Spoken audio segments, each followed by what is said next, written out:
আপুনি যিটো যোৰহাটৰ আছিলে আৰু সেইটো সময়ত মে বি জুবিনদাৰ যিটো লেগেচি ষ্টাৰ্ট হৈছিলে আৰু যোৰহাটৰ পৰাই ষ্টাৰ্ট হৈছিলে ন ফাৰ্ষ্ট নাই তেতিয়া আমি সেই তেতিয়া যোৰহাটত আছিলে আৰু জংকি মোৰ লগৰ আছিলে তেনেকৈ মোৰ নিজৰ দাদাৰ নিচিনা আৰু তেতিয়াৰ পৰাই লগৰ ছোৱালী ককায়েক যিহেতু তেখেতে ইনফ্লুৱেঞ্চ কৰিছিলে নি আপোনাক অকণমান তেতিয়া যাওঁ তাহাঁতৰ ঘৰত সি কিবা কিবি কাম কৰি থাকে কীবৰ্ডত ছিকুৱেঞ্চ কৰি থাকে চাওঁ 2-3 দিন তেনেকৈ গৈছোঁ কিন্তু বাকী তেনেকৈ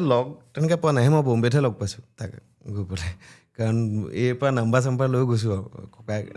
জুবিনদাক লগ কৰিব লাগিব মানে কাৰণ মই বেলেগ মানুহ চিনি নাপাওঁ তেনেকৈ জুবিনদাক মই অকল বম্বেতহে ভালকৈ লগ পাইছোঁ আপুনি ইয়াত আহি মানে ফাৰ্ষ্ট অসমত ফাৰ্ষ্ট ষ্টুডিঅ'টো ক'ত ছেটআপ কৰিছিলে ষ্টুডিঅ' ছেটআপ আমি 2000 চনমানত শিকিছিলোঁ হেৰিয়াত ফিল্ম ক্ৰাফ্টত যতীন শৰ্মা ছাৰৰ ওচৰত শিকিছিলোঁ যতীন শৰ্মা আমাৰ ইয়াত যোনজন মাইনাদা নহয় বম্বেজন নহয় ইয়াৰ যোনজনে চাউণ্ড ইঞ্জিনিয়াৰ আচলতে জ্যোতি চিত্ৰবনত তেখেতে বহুত কাম কৰিছে হলিউডৰ কামো কৰিছে